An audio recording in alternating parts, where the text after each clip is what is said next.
Welcome to the Israelite Nation Worldwide Ministries. Today, we are going to speak to our superpowers. I'm beginning to feel like Superman now. But anyway, we'll get to that later. Before I get too excited, let me start to give praise to the God of my father, the God of Abraham, the God of Isaac, and the God of Jacob. Out of the depths have I cried unto thee, O Lord. Lord, hear my voice. Let thine ears be attentive to the voice of my supplications. If thou, Lord, shouldest mark iniquities, O Lord, who shall stand? But there is forgiveness with thee, that thou mayest be feared. I wait for the Lord, my soul doth wait, and in his word do I hope. My soul waiteth for the Lord, more than they that watch for the morning. I say, more than they that watch for the morning. Let Israel hope in the Lord. For with the Lord there is mercy, and with him is plenteous redemption. And he shall redeem Israel from all his iniquities. Welcome again, ladies and gentlemen, to the Israelite Nation Worldwide Ministries. We are a haven for the true Israelite, the gateway to the children of Jacob, and a light unto the Gentiles. This is where the Spirit of truth dwells. Today, we are going to address our superpower. And when people hear the word superpower, they think of people like Batman and Superman and all those other crazy things. But we are not like that. As a matter of fact, we are the exact opposite. We are talking specifically about humility. And not just meekness, but humility and obedience to the God of Abraham, the God of Isaac, and the God of Jacob. As I've said before on this subject matter, you show me a child who does not know his or her father, and I will show you a bastard child. We, on the other hand, we are being not only obedient, but we are eager to serve our Father, because in that service is our wisdom. In that service is our identity manifested. The reason why this is so important is because we live in a world where vanity is top of the list. It's all about me, I. I'll show you where that came from. Selfishness, I'll show you where that came from. And of course, ignorance.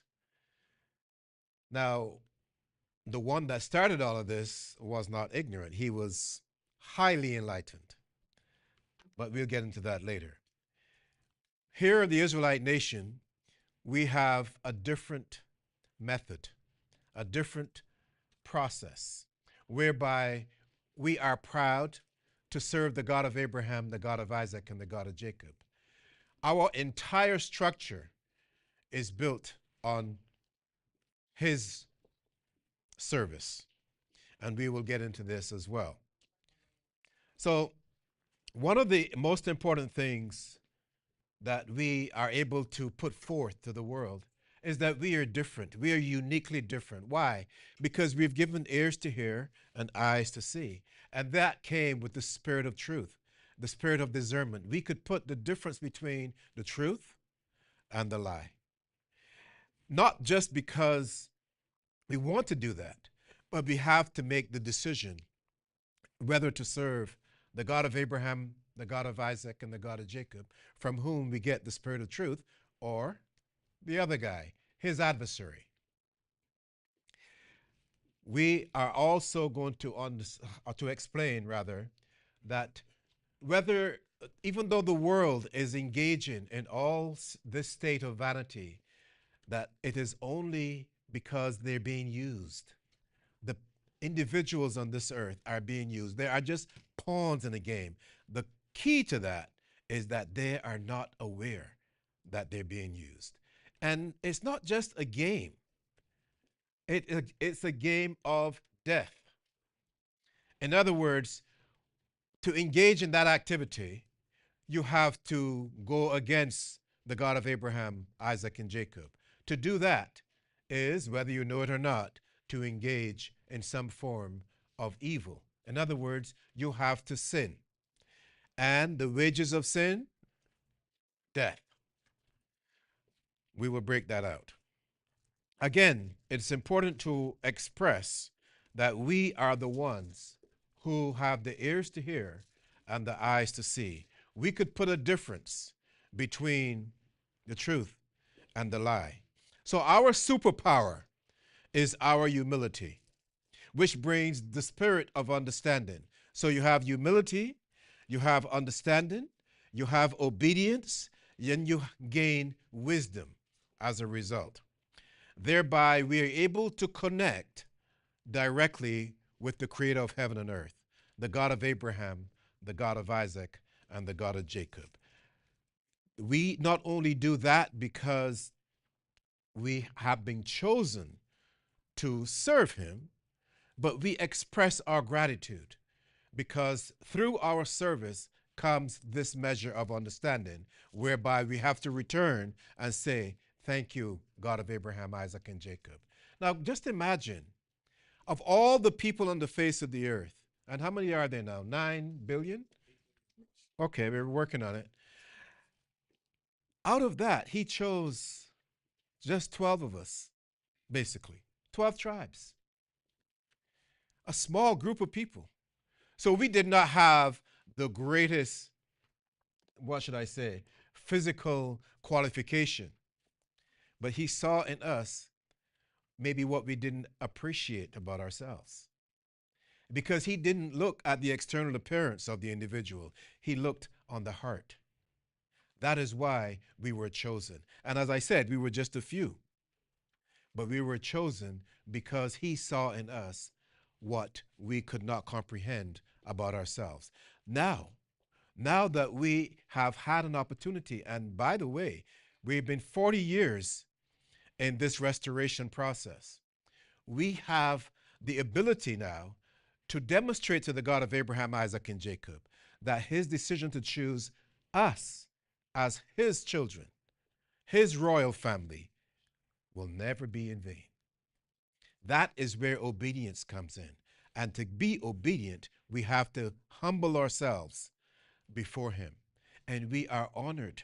We feel it to be a special privilege to be able to say to the world, we are the children, the only children of the God of Abraham, the God of Isaac, and the God of Jacob, who created the heavens and the earth. However, it doesn't end there. We say, you are welcome to come and be a part of this royal family and benefit from the wisdom of the God of Abraham, Isaac, and Jacob, who created the heavens and the earth. We are the only people on the planet.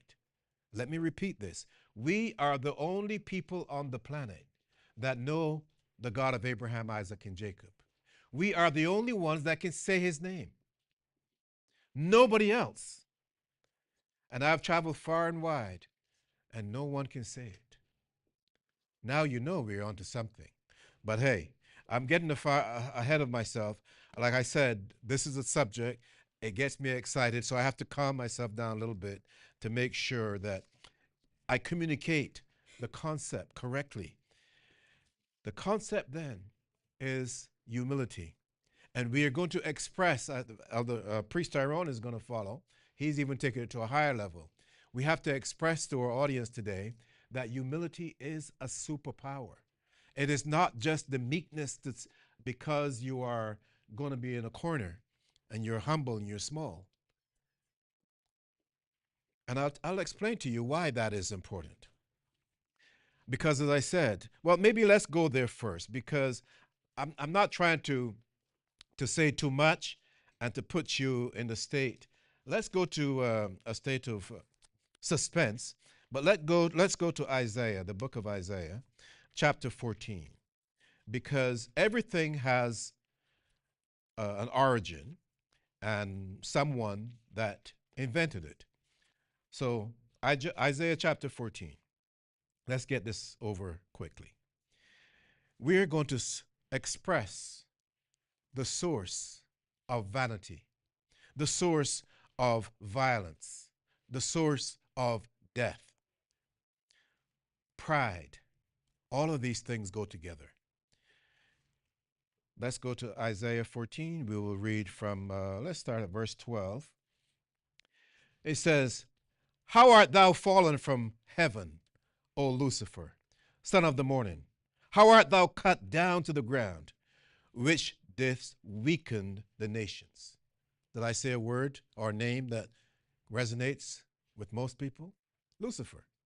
He was kicked out of heaven by the God of Abraham, Isaac, and Jacob because he started a rebellion against him. And that's why he was thrown down. Verse 15, "Yet thou shalt be brought down to hell." You see, now we know who is the prince of hell. He rules on earth. We'll get to that. "Thou shalt be brought down to hell, to the sides of the pit." Sounds like death to me.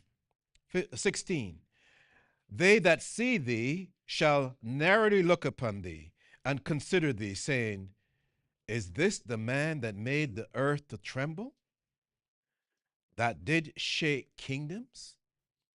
That sounds like a very powerful man. That sounds like a man with a very uh, prideful intention. Verse 17, "That made the world as a wilderness, and destroyed the cities thereof, that opened not the house of his prisoners." I don't see anything very appealing here. I don't see anything very attractive. But that's just the way it is. There's a lot that we could examine here and understand what is going on. Because you have a situation where this man who was sitting, listen, have to understand this. He used to sit at the right hand of the God of Israel. At the right hand. There was no one, there was no one beside the God of Israel who was more powerful, who was smarter. But yet he wasn't satisfied with that. He wanted to be God. And as a result of that, he had to pay the price for the rebellion. And he got kicked out. And he even took with him 33% of the angels in heaven. 33% that came down with him. How is that possible? I know there's a lot of people on earth who call themselves Masons. And they even have the nerve to put the word free in front of it. Well, now you know that's just a joke. And they have 33 degrees. Is that a coincidence? I don't know. You think about it and put it together for yourself. There is no humility in this man, but yet he has power. Our Father will not tolerate disobedience. There is a price to pay when you are disobedient, especially when you're given instructions otherwise. What parent will give his or her children instructions that will assist them in their personal development, whether it's in their in a job situation, academic, what have you, even health-wise, because the parents, they do all the cooking most of the time anyway. And yet the child is disobedient and rebellious. That is disgusting. That's rude. That's the kind of child you kick out of the house, on the street. And then what happens after that? They end up doing all manner of evil. Drugs, alcohol, you name it, they can do it. Sounds familiar, doesn't it? And this is exactly what happened with Lucy. He had to be kicked out because he was disrespectful to his father, to his parent, to our Father, the God of Abraham, Isaac, and Jacob. We don't want to follow that same example. This is why we humble ourselves, not just of fear, but out of gratitude. You know, I've said this 1,000 times, but not all people get to work or are chosen to work in the king's court, to serve in the king's court. Can you imagine? The king gets to make sign off on all the laws of the country in which he is ruling, or the queen. It just so happens that our king is king of all the heavens and the earth. You see it. If you can see it, he made it, and he is the one that has the power to do anything he wants with what you can see or hear. But yet, he humbled himself and chose us. Now, if that is not a fantastic and admirable promotion, you tell me what is. It is something that we cannot take for granted. This is why humility is our superpower. How we use it demonstrates that feature. This is why it ties us together with our Father. That's where the covenant comes into play. And this is not a covenant for a duration of time. This is an everlasting covenant. How long is everlasting? You decide.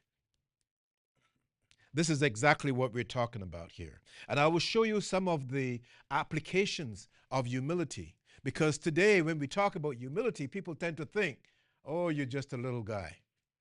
No, we are the top. Let me tell you, let me put it very clearly for you. It's the God of Israel in heaven and the heavenly hosts under him. Then you come down to earth. Guess who is in charge down here? Well, as I said before, Lucy is running things.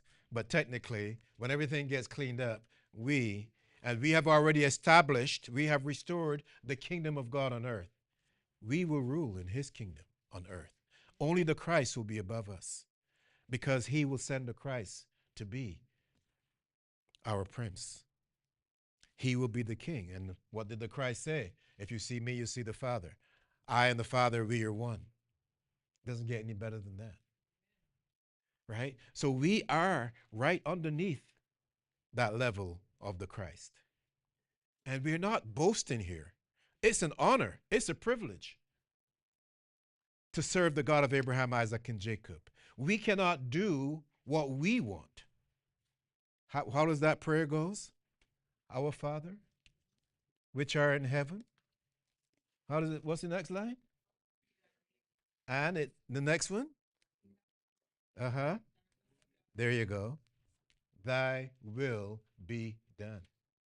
So it's not what we want, because we don't know that much. Yeah, just because we know more than the average, it doesn't mean we know everything. So we have to humble ourselves, because therein, let's put it this way, we become just as it was in the days of Jesus.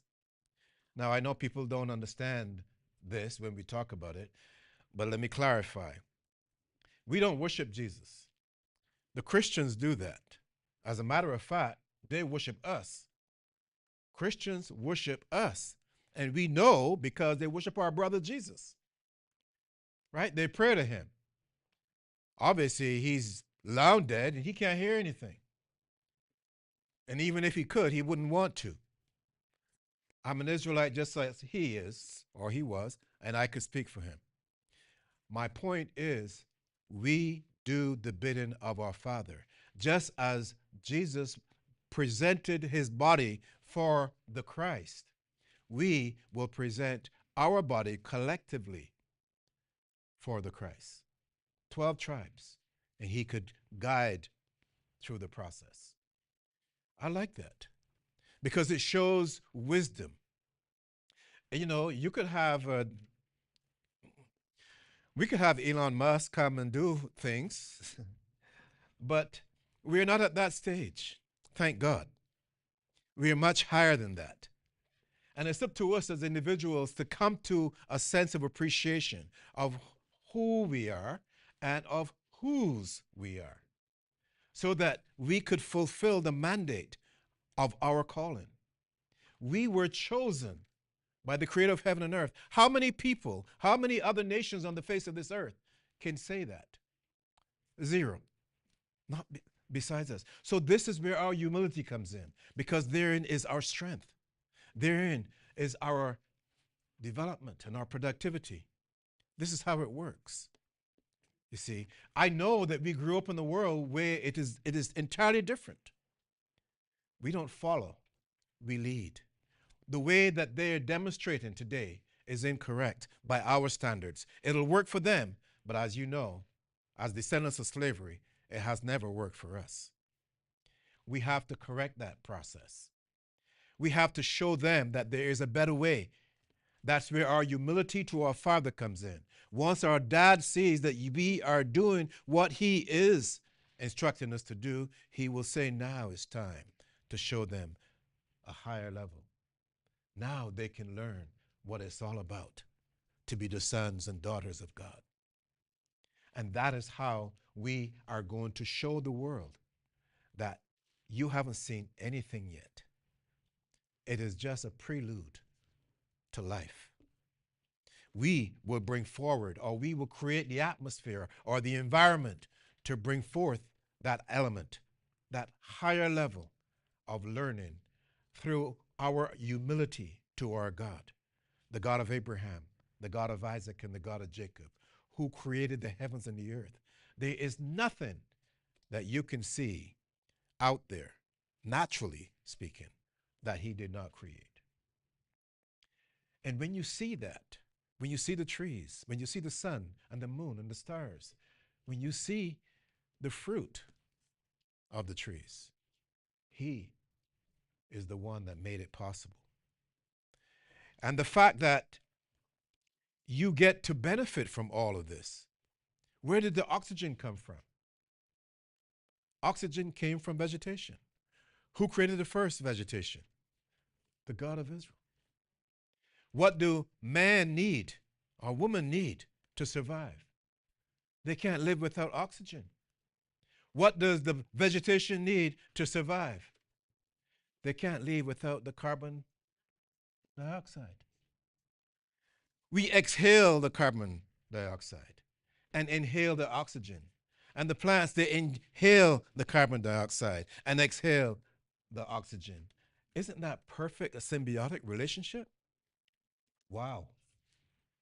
My Father did that. Isn't he worthy of praise and worship? Because you can't live without these things. And when it comes together like that, that's wisdom beyond measure. I don't care how powerful you are, you can't do that. So you need to stay in your lane. Give praise where praise is due. And the more you do that, the greater it will be for your development and your process as well. So humility reminds us not only of our Father, but the Creator, his creation. If you really want to understand that, go home and look in the mirror. And then you decide. Show me anyone that can do this. Yeah, I know. AI is out there with all kinds of crazy things. But there's no flesh. It could do stuff. But what is it doing? They are trying to imitate your mental faculties. No emotion. Okay, they can program a little bit of that. You know, the guy sees a girl and yeah, I go on her. Yeah, you. Does the computer talk like we do though? Hey, what is your name? And what are you doing tonight? Would you want to come with me? I think we should make a couple together. Come on. Like, is that how it works? Or maybe my AI is a little bit old. I need to upgrade. My bad. But they use this stuff to fool you, to deceive you. Our job is to let you know you don't have to fall for that. There's a better way to approach life. You have to come close to the one that gave you a possibility of living the life that you live, and to let you see that there's a better way. But it cannot be attained without humility. That's the point I'm trying to make. Humility will make you stronger. It will give you the self-confidence. It will give you the harmony to work with other people of like-minded situation. It will bring you dignity. Humility is the only means whereby the individual may appreciate his or her purpose in life. And thereby you get to appreciate your true potential as an individual. What it is that you like to do. How can it make you a great success? whatever success means to you. That's important. Somehow, sooner or later, and listen, if you do not follow the instructions that we are given and humble yourself before the creator of heaven and earth, well, there's only one other choice. You've got to humble yourself before Lucy. So take your pick. This is not something that you can walk away from. You've got to make a decision one way or another, with us or against us. And trust me, the other guy out there, yeah, he can make you rich. But what is rich? Tell me, what is it? Does it mean you have $1 trillion in the bank? If you can count it, even if you have to allow the AI to count it for you, you're not rich. Because, where's Jakim when I need him? I asked Jakim, what's the value of zero? And we've been going back for about 3 years on this now. My point is, without the zero, you ain't got anything. Because if you had $1 million, you have a one, you have to add the zeros to give it value. And that zero is a representation of infinity. Now you name the one that's infinite. If you dare to call his name, you may not know it. And even if you saw it, you can't say it. We are the only ones that can do that. Infinite, what we call a zero. Think about it. And the more they are on the right side, notice I said right, the greater your value. And again, you don't have to count in order to determine your value. That's what should I say, an American or European process. We don't count, we don't determine wealth by adding zeros or even ones for that matter. Our wealth has to do with our humility. And with humility comes wisdom. With wisdom comes understanding. With understanding comes a greater connection with the God of Abraham, Isaac, and Jacob. Infinity, infinite. With him, there is no death. Trust me on this one. And even if you have to go to sleep for a few hours, what happens after that? You get up, you take a shower, you brush your teeth, and you go on to another position. If you know how to do that, well, our Father could say, okay, he's gone. Let's take that spirit, put it in another body, and away you go. Sometimes I say, I'm here now because maybe there's two options. Maybe I did a good job back in the day with Moses, so I know what to do now. Or maybe I did good, but I messed up. So they give me a second chance, come back and work this out. I don't know, I'm just saying. But sometimes I get the feeling, and you can tell me whether you have been through the same process, that you've been here before. You've seen this before. You know how to handle it. Either way, the relevance is that the humility is the empowering factor. It is the one area that we could utilize without having to pay for it and grow and prosper to the point where you have so much wealth, there is no machine that can count it. Because now your wealth is like a different currency. You see what I'm saying? You don't have to go to the bank in order to work that out. It's in your health. Instead of ending your life at 40 or 50 or 60 or 70, maybe you live and you just keep living and you just, maybe 300 years, I don't know. Whatever it takes. But good health is important, no matter what the duration is. Remember, I want you to understand this. The only reason that we die is because of sin. If there were no sin, what would happen? You would not age. I'd have all my hair back if I had no sin. Okay, I can get it back. Tamara promised to give me some of hers because it looks good on her. You know, I don't have to have the best, but just yeah. Anyway, humility is the key here. It is our superpower. Now let us address some of the issues of superpower. Remember, I want you to understand the opposite. Keep that in your mind, a little bit that we read earlier in Isaiah. And okay, let me give you an example of it. Remember, I said that this guy, pride is important, vanity, and with pride and vanity comes violence because it's all about you, and the violence will lead to death. Now, how many wars are there being fought today? You have the Russians and the Ukrainians, right? Same family fighting each other. You have the Palestinians and the Khazars, same family fighting each other. Because at the end of the day, we are all family. I don't care what you look like, you know, call them cousins, whatever you want. It doesn't make a difference. The fact that you create that division, I didn't mean to go there, tells you who was doing this. Because they were all in heaven together and they created division. So just because some are Hamites, some are, well, we're the only ones that are Shemites. Notice I said Shem,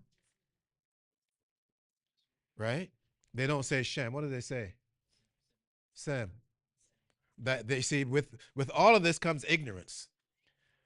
There's no such tribe as Sem. It is Shem, Shem, Ham, Ham, and Japheth. It is as simple as that. All of them are three little black boys of Noah. And I didn't mean to say it that way, but it is. That's just the way it is. You see what I'm saying? So for one to say one is against the other, they're all from the same father. What is the confusion in the world today? Well, it is only because there is no humility. And with your humility comes that selfish attitude. And with that selfish attitude comes violence. And with violence comes death. You go right back to the mud from which you were made. And we talked about this before. Every man was made from black mud. Everyone. You show me, and I've said this before, a so-called white man who doesn't have a so-called black ancestor, and I will show you someone that doesn't exist. Now, if that sounds stupid, it's because it is. Because if he doesn't exist, how can I show it to you? Because what they're saying is stupid. So I had to blend in with that. That's all it is. Because there's no humility. Everyone wants to puff up their chest and, yeah, no, shut down, shut up. Anyway, our Father will not tolerate prideful disobedience. Remember that. If he kicked out one of the smartest men in his family, his first born son, if you will, he wasn't born, first made, created, then we don't stand a chance. Think about it, right? And he was kicked out to earth. So, and it was good that that happened because it is almost like, okay, that's where you're going to make your home. And of course, you know the rest of the story. He's down here. You see, all these people, whether they are called presidents or prime ministers, they're just puppets. And in the body of those puppets are the fallen hellboys, right? You've watched the movie Avatar, yeah? An avatar is a demon from the water. Okay, call it a spirit then, from the water. That's what an avatar is. And the reason why I'm saying this is because it has to be placed in its proper perspective. The God of Israel flooded the earth. He cleansed the earth with water. But he didn't kill the spirit of the living. He killed only the bodies. So that means the spirits are still alive. Why do you think the Pope put a mitre on of the head of a fish?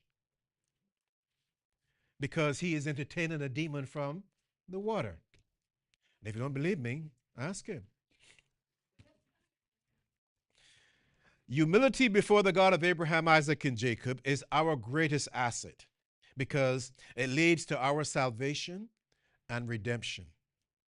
No one else on earth has been given this holy and royal distinction besides us.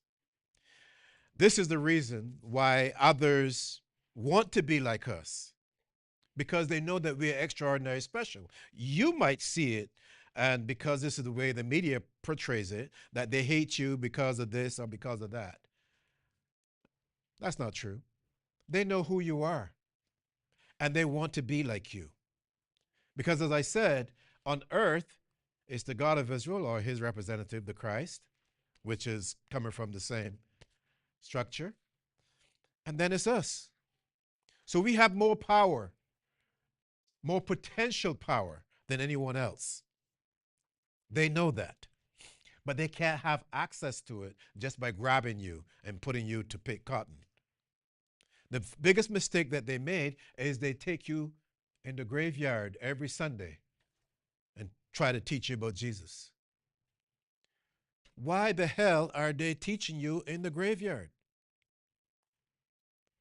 In the cemetery every Sunday? Why is the altar built in a cemetery? That's not humility. That's arrogance. That is stupid. That's death. But in all fairness, the same way we have a covenant with the living, they have a covenant with the dead. That's why all their shrines are built in the graveyard. Okay, you might tell me your pastor has a shrine in the street corner of the city. Yeah, but where did he learn his pastorship, if you can call it that? From the graveyard. And don't take me at my word. Please go out in your city, wherever it is, whether it's London, whether it's in Atlanta, whether it's in New York, and look and see. Take pictures of these. I've done it. Two things I've done. I've seen the shrines in the graveyard, but the ones in the street corner, obviously I didn't visit the ones in the graveyard, thank God. But the ones on the street corner, I took a picture of the cornerstone. Guess what's the emblem that I saw?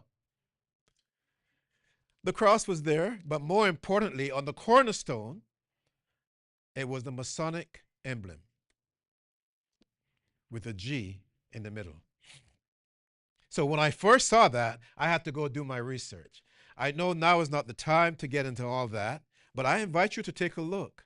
I've got dozens of photographs with the Masonic emblem on the Christian shrine, the cornerstone, the ones that are in the cities and not in the graveyard, the ones that are in the street corners. My question then to my Christian friends, when you go into your shrine every Sunday, are you going into a Christian establishment or is it a Masonic establishment? But here's what I've learned. There's no difference. Okay, maybe there's a little bit difference. One is a higher level than others. The people that go and they do their thing with the Pope, they're at a lower level. That's public. But the Masons, you have to take an oath to get into that category. And guess what? Who did they take the oath to? Because we have an oath too. We call it the pledge. They have to make an oath to Nimrod. An oath to Nimrod. Who was Nimrod? Nimrod was the first Babylonian dictator who created the Tower of Babel. And my father, the God of Abraham, Isaac, and Jacob, when he came down and he saw the imaginations of the people, all the fallen hell boys that were in those bodies, what they were trying to do, he said, this can't be. And he confounded the language and scattered the people. So basically, we all came from Babylon, even our forefather Abram. But Abram was given a new spirit. Abraham, there's a difference. But that's a different story. Humility is our greatest asset. And the reason why it is so important is because it ties us together with the God of Abraham, Isaac, and Jacob. And I want to show you how Moses, our forefather Moses, used it. If you go to Exodus chapter 14, let's go there quickly and see exactly what Moses did. And I'll show you one of the advantages of, let's go to verse 21. It says, And Moses stretched out his hand over the sea, and the Lord caused the sea to go back by a strong east wind all that night, and made the sea dry land, and the waters were divided.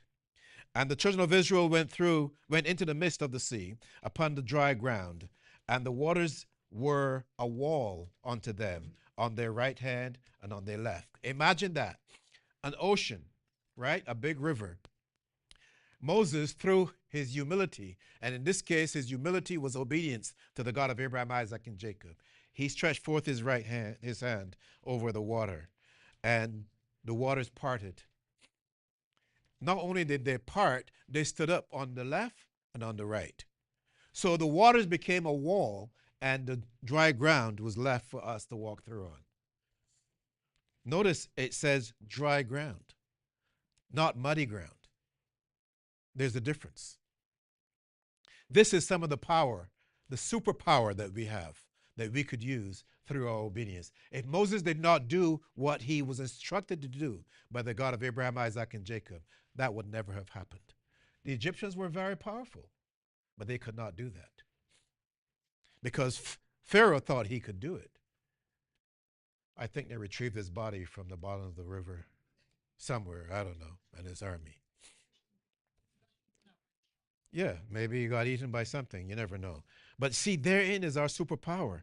It is not of our own will, but the God of Abraham, Isaac, and Jacob, who is allowing his spirit to be with us so that we can do what he wants us to do. Moses, now keep in mind that, and I've said this many times, Egypt was the most powerful nation on the earth. They make the United States look like little babies when it comes to power. But Moses never used one weapon. No bow and arrow, no machine guns, no bombs, nothing. Nothing. Because we're dealing with the creator of heaven and earth. And our obedience, our humility allowed that to take place. And Egypt is no more, even today. Now there are Islamic. You see, they don't have the power structure that they had. However, there is more to it than that, and I don't have the time to get into it. I'll show you how they work hand in hand with Lucy at another time. But I just wanted to show you here how Moses was able to demonstrate that superpower through obedience to the God of Abraham, Isaac, and Jacob. It says in verse, let me see, continue to read. Let me see, 29 says, But the children of Israel walked upon dry land in the midst of the sea, and the waters were a wall on both sides, to their right hand and on their left. Thus the Lord saved Israel that day out of the hand of the Egyptians, and Israel saw the Egyptians dead upon the seashore. This is why we celebrate the new year in the spring and the Passover 14 days later. Because we want to remember our humility and the consequences thereof. The empowerment of that humility is what we want to reflect on. And we want to also glorify the God of Abraham, Isaac, and Jacob in the process for selecting us to be his royal army to fight the battle against the most powerful army on earth and to defeat them without even firing one weapon. So as you can see, we don't need guns. This is my sword right here. You mess with me, I know what to do. I'll take you down. Right here. This is important. And the thing about it is, we have to remember these stories. We've got to show that we did not just emerge from, I don't know what you want, from any space and the empty space. We were chosen by the Creator with specific objectives and a fascinating goal that even at the time we were being chosen, our minds could not conceive. And we have to do what it is that we're supposed to do according to the terms of the covenant He made with us to allow those goals to be reached and those objectives to be realized. We can only do that if we humble ourselves. To humble is to be obedient. That's the key. And if you don't obey the God of Israel, you're going to have to obey somebody, whether it's your boss, your supervisor, your manager, whatever. You've got to, even if you're driving along, the speed limit is 70 miles an hour or kilometers an hour or whatever. You have to go according to the instructions on the highway, right? If you go faster than that, what? Today, they don't even stop you. You get a ticket in the mail. And there are some countries that are so advanced that not only do you get the tickets in the mail, they pay you out of your bank account from, yeah, they know. Elder Jerry gave me some of that insight. You know, some of the countries are very advanced with the AI. So not only are you going to get pulled over, you don't get pulled over anymore. You just keep driving at 100. I've done that once. I was doing about 90 because it was a Sunday morning. And I thought everybody's in church, quote unquote. And there was a cop. And I'm like, what are you doing out here, man? Aren't you got to take communion or something? Oh, God. But that was a good time because at that time they were killing black people. And he gave me a ticket and that was it. So it's all right. I paid it. So the question then is, who do you want to be obedient to? You know, Moses read, I'm going to continue in Exodus a little bit here. I'm going to run out of time. I should have had 2 hours for this. Exodus chapter 19, it says, in the third month, when the children of Israel were gone forth out of the land of Egypt, the same day came they into the wilderness of Sinai. For they were departed from Rephidim and were come into the desert of Sinai and had pitched in the wilderness, and there Israel encamped before the mount. And Moses went up unto the God, and the Lord called unto him out of the mountain, saying, thus shalt thou say to the house of Jacob, and tell the children of Israel, ye have seen what I did unto the Egyptians, and how I bare you on eagle wings, and brought you unto myself. Now therefore, if ye will obey my voice indeed, and keep my covenant, then ye shall be a peculiar treasure unto me above all people. And here's his signature. For all the earth is mine. You shall be a peculiar treasure above all people, if you are obedient, if you humble yourself and be obedient. Again, what child doesn't want to be obedient to his or her father and grow with them in that special relationship, a relationship that you cannot have elsewhere? Because even if you met the best lady and she's the most beautiful, oh, sure, okay, she's good for a minute or two, but after that, you know, like what? Oh, okay, a week. Sorry, my bad. You get married, okay, 12 years, whatever, for life. But there's only one that is good even before you were born and after you're no longer on this earth, who can still control your spirit. That's the God of Abraham, Isaac, and Jacob. And I don't want to get into all the details there, but it is good to be able to serve him.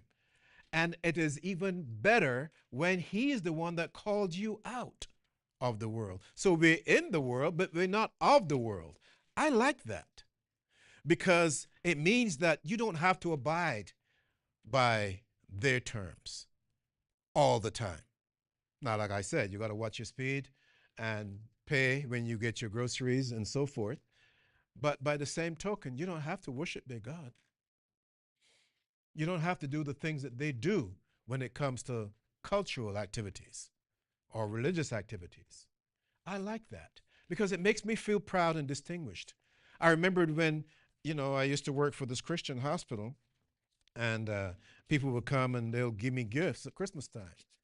I remember my boss came and he gave me a card and he looked at me and said, I know you don't celebrate Christmas, but here. And I took the card. I went back to his office and I said, let me tell you something, man. I said, if you had put $50 in this card, I would have a damn good Christmas.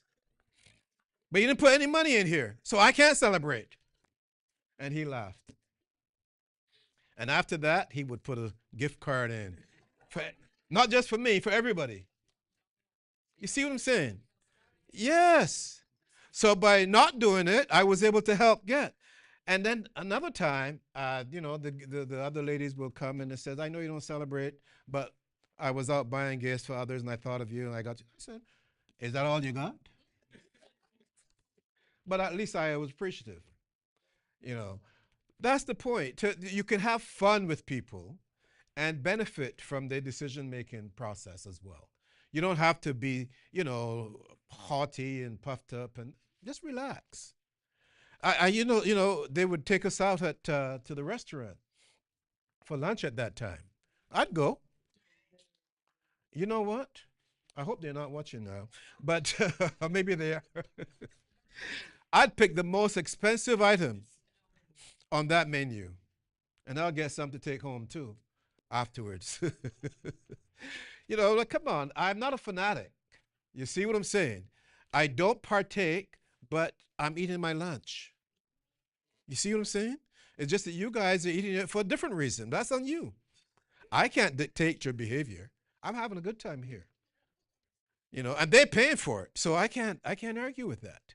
I'm not stupid. Yes, go ahead. Yes. Do you not think it's confusing them also? Well, the point is, I never partake. I tell people all the time, listen, let me give you an example. Mm-hmm. If you were to give me a brand new Porsche, you wanted to buy me that for a Christmas gift. Maybe I shouldn't put this out there because maybe now, but, and you put the key under the Christmas tree. I will not pick it up. Mm-hmm. Now, I want the car. So I'm looking around for if you have any children to see if I can give them $5 or $10. Could you get me that? Here, take this, or and they So, bring me the keys to the car. I give them $10. so it's being wise as a serpent. There you go. That's what it is. Wise as a serpent, Mm-hmm. not to be all crazy about it. Mm-hmm. Let them do what they have to do, or you could just pretend that you're coughing, and you slip, pretend, and kick that key down the hall and pick it up down there. But I'm not bound onto any tree. You see my point? But I'll accept the benefits however they come. I see your point. It's a good point because Yeah. even for me at work, didn't Yeah. think about your point though, Yeah. but yours is better than my point. So my point, I ensure I tell them. So they've tried I everything. told them too. They Yeah, knew. they ensure, but they try now to change it from December to January. Just thinking, okay, this time is gonna be you come in. They tried to change the menu. It's a complete no. And the reason why it was a complete no, because it's how the mind works. Yes. Because like I said, they took me to the office one day and they said, how come you're not like the Muslims? How come you're not like this people? They partake in everything, Yeah. but you're the only one that doesn't partake in anything that we do. And I told them, because I'm not like them. Bottom line, because they'll do everything in their mind to try to get you to come. But the wise as a serpent doesn't come in with just a meal. Right. You know what I mean? One If of the you're things giving you other could, things, big things like a Porsche. yeah, here's how I would address that situation. I would say, before you were born, I was doing exactly what you're doing. And guess what it got me? It got me 400 years of enslavement. So that's why I can't do it again. We can't go there. We've been there, done that. We can't do it again because we know we've learned from our mistakes. And that's what humility does. It allows us to see where we made errors and to correct those errors because that's what life is all about. How can you repeat the same thing over and over and expect something different? If it didn't work the first time, and by the way, your father told you not to do it. I tell people, I remember when I was a boy, and I tell you why. Because you go to the store and they ask you, who are you? Because they don't know me. And I would never tell them I'm Michael Hines. I said I'm Richard Hines' son. That's my dad. Oh, really? Okay, give him whatever he wants, no charge. Now, if I'd given them my name, they don't know who I am. They don't care. I'd pay for everything. Now, consider the God of Abraham, Isaac, and Jacob. You are reflecting his name, his title. You are there to uphold his holiness. Let's call it what it is. And therefore, you get the reward accordingly. It's not about you. It's not about me. It's about him. It's always about our parents. So the children, I know we don't have a lot of children here today. Oh, there's one boy over there, he's sleeping, but it's okay. That's a good thing because I have the ability to bring peace and tranquility, right? As long as he's not snoring too loud, I'm good. But my point is, we have to respect our father. And to do that, because they're not going to see your dad all the time. The children are out there on the street corners or whatever. Carry yourself with a sense of dignity so that they'll come and ask you. They'll come and give you gifts because you carry yourself like that when they find out whose child you are.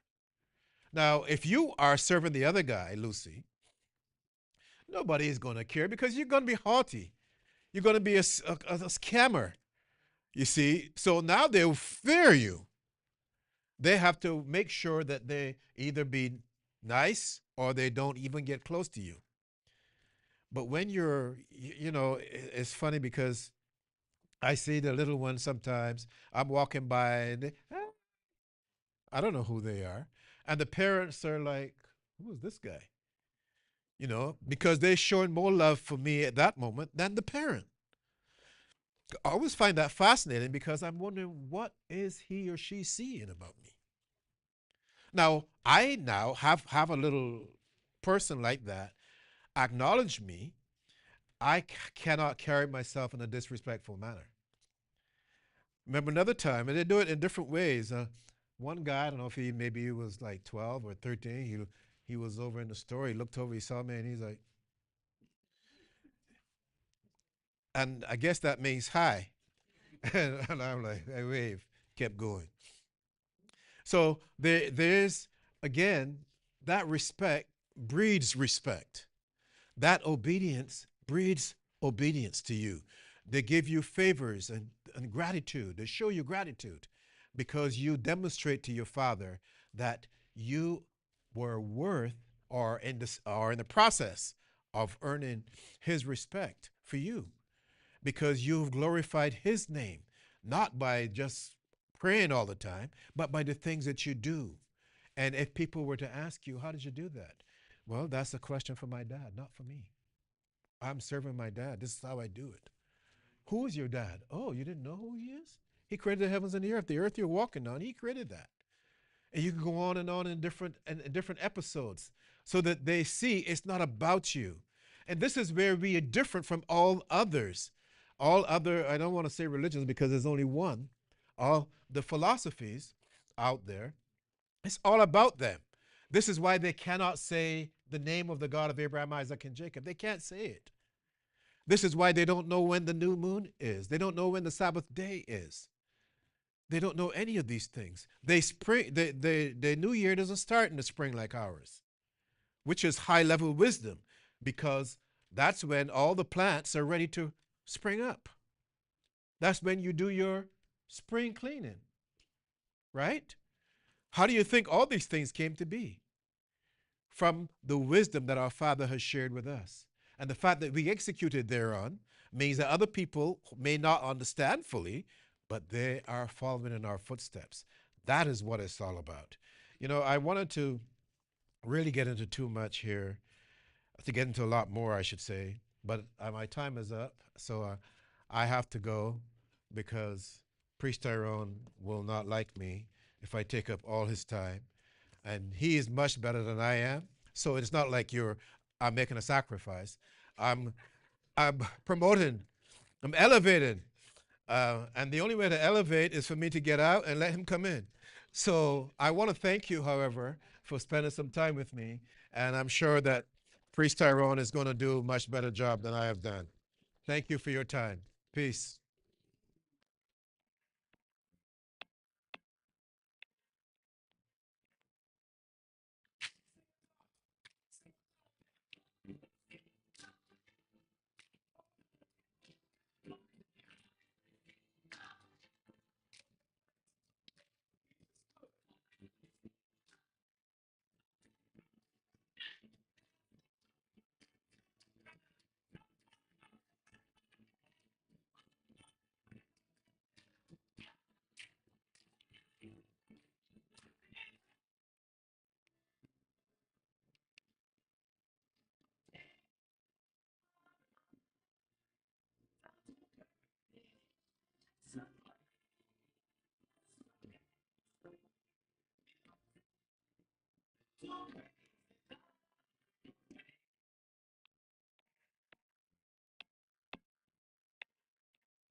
All right. Thank you so much, Elder Michael. Peace, everyone. Peace, everyone. We are live streaming from the Toronto headquarters here at the Israelite Nation Worldwide Ministries. Good to see everybody. Very good to see everybody. I'll make a couple of mentions because I'm going to go straight into the scripture, which is Israelite superpower, humility. I know that you guys, it sounds like a feature film. I don't know, like Marvel or something like that. You just come up with someone with some kind of a super suit on and so on. But in some words, it is kind of like that. It is kind of like that. But you know, I'm grateful to be able to stand before you, before everyone today. We do have some visiting guests. You know, we have our very own Sean Clark from the UK, and he's here with his son Joash. You know, welcome, welcome. It's always good to see brethren that travel from far to be here at headquarters and with his daughter Jerusha. You know, this is good. This is our UK brethren visiting home base, and there's a reason why. There is a reason why. You know, I'm going to go into it a little bit, not too much, but I will expand upon it. But to my local brethren, I haven't seen Asher since Adam was a little boy, you know, and it's good to see Asher. And to our visiting guests, thank you so much for joining us today. What's your name? Basil. Nice to meet you, Basil. Very, very good to meet you. And welcome again to the Israelite Nation Worldwide Ministries. And to all my lovely brethren, my biggest sisters in here, we have Joan and we have Elder Sophia. Those are my big sisters, you know, very good sisters. And my close friend, who's always with me, Karen. I love Karen, you know. My my dear Elder Jerry and Ray Sean as well, new inside here, very good. Okay, Aaron, okay. And Aaron as well. I gotta mention everybody. Nathaniel, sorry, yes, you as well. And oh my God, I've named everybody. But Israelite, oh, and the AV team, thank you. And there's a reason. There's a reason why I make mention of these and why I say it, because it is part of the humility that we show our God by being able to turn up to his headquarters, to his location where he said, "This is where my name is." I am at the Israelite Nation Worldwide Ministries, the pillar at the border. And the saints come from far and wide to come to this nation to bow their head before his holy altar, facing Jerusalem. It takes humility to do that. It's not something that you can just, okay, I'm just going to get on the bus or the train or the plane. I'm just going to make my way there without any thought process behind what we're actually doing. So that's why I mentioned those names and I commended you, because you've shown that humility to come out. Some of you could be at home, some of you are home, and that's okay because you're at home and you can't be here for one reason or another. I understand, we're worldwide, we're international, but you're here and you're able to come before our God and acknowledge him even on a Saturday when you could be shopping. It's almost summertime. The sun comes out, everybody strips out naked. Everyone's going out to Yorkdale Mall, or is it Yorkdale Mall? Everyone's going out everywhere, shopping, buying stuff, or just posing. You could be posing in your nice car, shine it down, posing. Beautiful women could be walking the streets, trying to pick up a fella. But no, you chose to be here. You chose to be here. That's, hey, you gotta have some humor. You know, you gotta have some humor, some fun with it as well. But you chose to be up the Israelite Nation Worldwide Ministries today. And there's humility in that. And I want you to accept it. I want to see it. Humility is it's a touchy subject for some. Would you agree? Yes or no? Yes, okay. Because when we're faced with things, challenges, obstacles in our way that requires humility, that's where we begin to think. Now, we've all had examples of having to show humility. Sometimes you have to show humility for your very life. Sometimes you have to show humility not just for your physical life, your spiritual life and your spiritual growth. It is important. I know, because people, if someone steps on your toe, you want to step on it back. Someone slap you in the face. That's why the Christ said, if you get slapped on the face, what do you do? How many of you turn the other cheek this week? Oh, Karen, good. Oh, no, depends. Depends. Okay, all right. We're gonna explore the depends. You see, okay. So for those listening, the AC is not on and it's making my head hot in here. So you're gonna see like I've got a halo soon. It's gonna soon appear and start shining out the place because the AC demanded that they don't put no AC on and I've got to be in 90-degree heat in a 3-piece suit. But you have to understand, it is important for me personally to show a level of humility 100% indoors, 100% amongst my brethren. Outside, close to 100%. No, I know. There is a big shock. Close to 100%. Do you know why? And I'll say this, and I want you to look at it from this perspective. Every single member of the Israelite Nation Worldwide Ministry sits before me today and online, especially you guys online. Figure this out. You are a representative of this nation the minute you open your mouth and speak about the God of Abraham, the God of Isaac, and the God of Jacob. Why? His name is here. The first thing people are going to look to is you're an Israelite. Oh, you're from the Israelite Nation Worldwide Ministries from the Elder Shadrach camp. Oh, you're from Toronto, the pillar of the border. And look how you behave. Look how you are behaving when you can deal with things in a particular manner. Sometimes you have to walk away. I had to walk away twice this week. Saturday, I literally had to walk away twice because I know what it's about. And that's when you begin to understand that there is a provocation. You're going to be provoked. You're Israelites. Do you actually think that the other side don't know you're an Israelite? Listen, our elders taught us the body's dead. So if your body is dead and the spirit within you quickens you, what do you think is going to test you? Another dead body? No. The spirit is going to quicken you whilst your body is being quickened. The other spirit will test you. And it's up to you guys. You may fail, you may pass. But this week, I'm glad alone. My lapel, it's okay. You can hear me. It's moved. Am I moving too much? Am I good?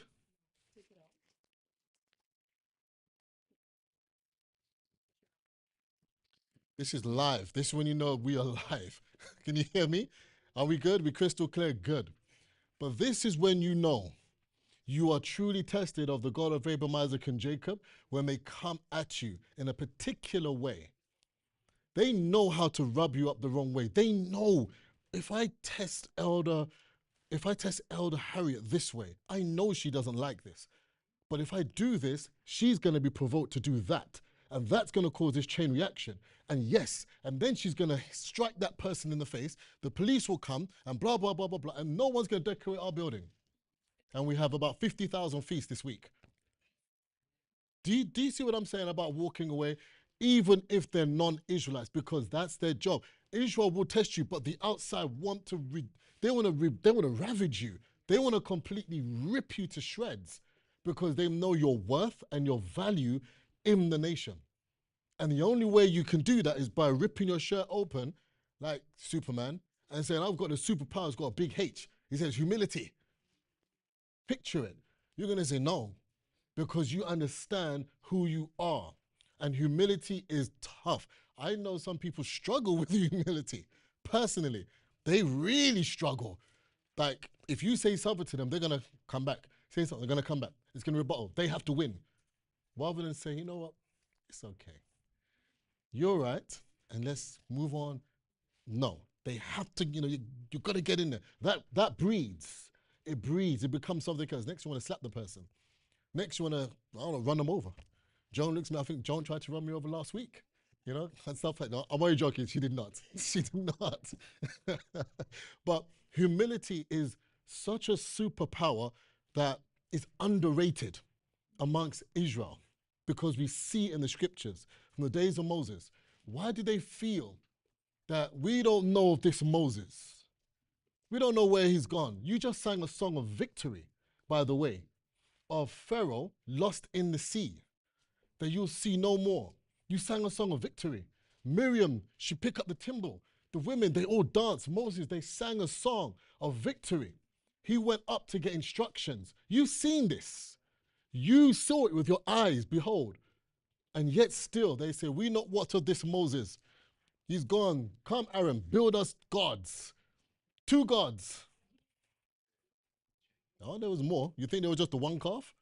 Oh man, gods. But there was a calf. Gods, 1 calf. But there's gods. And he grind, and Israel erred. No humility. They stripped themselves naked, had a banquet. Moses came down and said, what's going on? What? I think it's the sound of war. Oh no, this is not the sound of war. This is the sound of, to me, I'm going to paraphrase, this is the sound of betrayal. This is the sound of tyranny. What's that? They're having a bashment dance down there. They have a hip hop one over there. You have the other one there doing some dirty wine over there. I said, and then you have the one over there. You have the Shango priest doing his. What's happening here? Like, I just want you to understand what they saw, what Moses saw. Trust me, what did he see? But before that, something happened up in his conversation with God. Again, I'm talking about the superpower of an Israelite. He spoke with God. God said, listen, Moses, let me alone. Leave me alone right now. Let my anger wax hot because these people, your people that you brought out of Egypt, have sinned a great sin. They built them gods and said, these be thy gods. 1 more S, gods, that brought thee out of the land of Egypt. So you know it wasn't just the calf, there was gods that they made, but the calf is more pronounced. And Moses goes, no. He goes, hey, Moses, I'm gonna kill them. Let my anger get so hot that I come down and just kill them all immediately and start a nice nation, a better nation, a handsome nation, a more beautiful nation, a more humble nation, a more worthy nation. A nation that looks like Pansy, a more nation that looks like Karen, a more nation that looks like Joan and Ray Sean and Elder Jerry. Look how beautiful they all look. That's the nation we want. And we want the daughters to sing like Bathsheba and like Asher and Abby. Oh, question mark. Elder Harriet. Yes, and have an eclectic sound like Elder Harriet, right? But this is what I'm trying to say. But Moses turned around and did what? What did Moses do? He said, turn from your fierce anger. Oh God, what do you mean? I said, because for mischief, they'll say you brought us out there to kill him. What would the other nations think? Why didn't Moses say, God of Israel, that's a good idea, I can see that, a whole nation look like me, stand strong like me. Look at me, I shine. Every time I see you, my face glistens, my teeth is white, my hair is pertinent, everything good, potent. I can have beautiful daughters, not these vagabonds. Look, all of them. No, he pled on our behalf that we would live and not die. That is humility. How many of us would take the bait? What if the God of Israel said, I'll give you $1 trillion to start a nation with you? Let me kill these ones. How many would take it? $1 trillion. I don't know. I can see some minds working and thinking that sounds juicy. They start to justify, well, this one did do bad things, so maybe they should die. No, but you start justifying why the nation should go. Moses didn't think about it. There was no thought. He said, no, these are thy people that brought thee up. Remember, what did he say? Remember Abraham, Isaac, Jacob. Remember, oh my gosh, what a man. Remember these guys. Let's turn to the book of Numbers, chapter 12. Numbers, chapter 12. I like this story for a lot of reasons. And we'll get into it. Because the God of Israel was very angry with a certain member of Moses' family. But I want you to see how Moses dealt with this situation, even though it was against him. Let's read. It says, and Miriam and Aaron spake against Moses because of the Ethiopian woman whom he had married. For he had married an Ethiopian woman. He married a woman as not of thy people Israel, a strange woman. Who's this woman? Moses and Aaron, you can imagine. Priest Tyrone decides to marry an Ethiopian woman. And then after that you have Rayshon and Joan talk against me. They say, who did this guy think he is? Marrying some, no, actually, it should be actually Elder Harriet. Elder Harriet goes, no, please, Tyrone, you can't marry these type of women. No, you can't. They're not Israel. They don't know. They're going to take you away from serving our God. No, and Rayshon goes, no, I agree with Elder Harriet. But listen, and they said, hath the Lord indeed spoken only by Moses? This is the conversation a brother and sister having amongst themselves. Hath the Lord only spoken by Moses? Hath he not spoken also by us? Because why? Moses' brother Aaron was a prophet and a priest, yes, and Miriam was a prophetess. Okay, so we understand what's happening. And the Lord heard it. That's I don't think anyone heard that part. The Lord heard it. Where do you think they were? Were they in the tabernacle? No. Where were they? Chilling. Chilling at home in their house, having some barbecue ribs maybe. I'm not joking. Having some food and drinking and, just chilling around and saying, who Moses think he is, man? It can't just be only him, but Moses think he's the only one. God speaks to me too. And you, Miriam. And you, Aaron, yeah. Okay, go ahead. Prophet and a Prophetess. priest. Yeah, Prophetess go ahead. and a priest. Yeah. So I guess their voice is different than the regular congregation.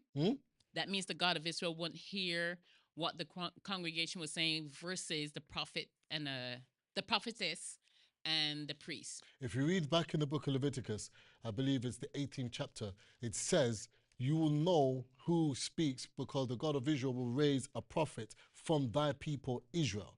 And that prophet will speak to you based on what the God of Israel says. So yes, he does speak to them individually. Moses may be somewhere else. Moses may have to do something else, and a prophet or a priest may need to bring the message to the people. Do you know how much Israel was there? There's a lot of us and other nations. There were so many that even that when the Moses' father-in-law, he said, look, it's too much work. You got to devise it up, man. They're impressing upon you. So he had to give what? He had to give elders. He had to have captains. He had to have people of the people to go and talk to them and deal with their moanings and groanings. They were black. 100%. They're there moaning. Every 10 seconds, someone pick up the phone, Priest Tyrone. Oh, no, okay, Priest Elder Andor.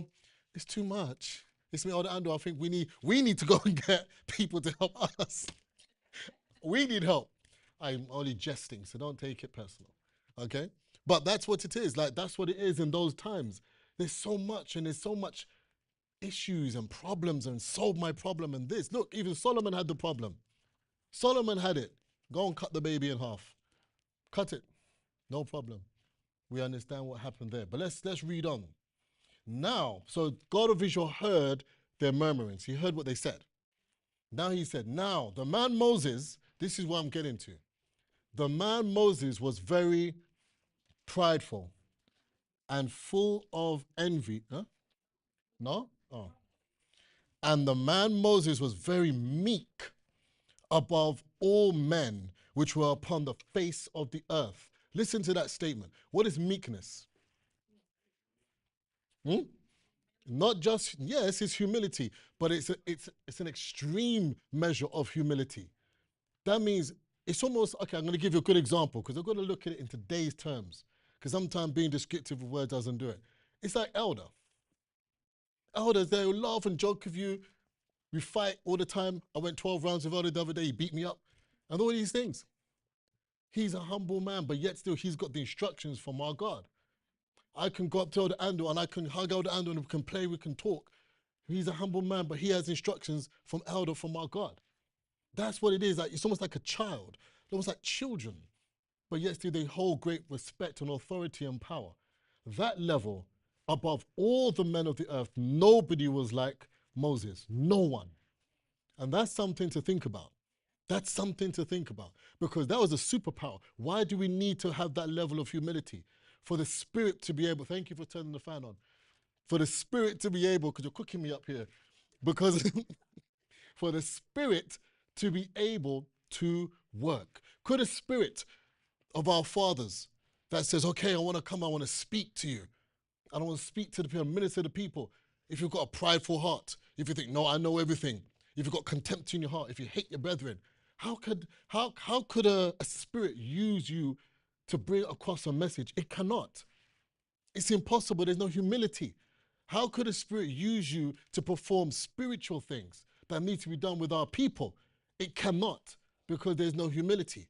How could you talk to each other if you don't like this brethren, but you're supposed to talk to that brethren? There's no humility. How could a spirit work with each other? How could a spirit of unity work with each other? It cannot. Because there's something inside of you. The heart beats blood, by the way. You understand what I'm saying?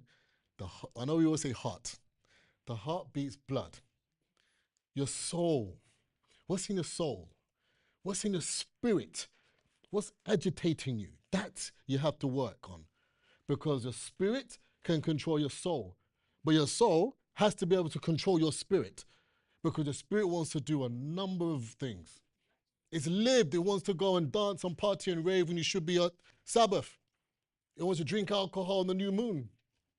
Always on the new moon. Well, I couldn't drink any other time, but it had to be the new moon. Because it's stubborn. It wants to do what it wants to do. No humility. You have to train your spirit. And that is an every single day process. You must train your spirit in order for that humility to come through. And I'll guarantee you, that superpower that you're looking for, when you look on the world today and you see them flying through the air, busting down things, all this, do you think that's far-fetched? I'm talking about from a spiritual standpoint, you'll be able to make advances on that side because you're able to use and wield the Spirit because it can use you. You're allowing that to happen, but it can't happen otherwise. Could Moses go and fall before his face of the whole congregation?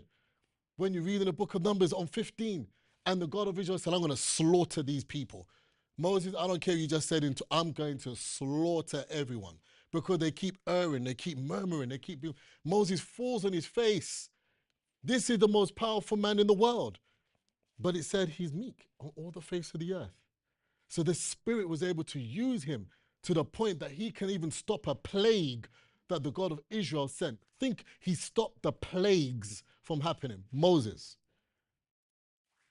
You think he wasn't just a man.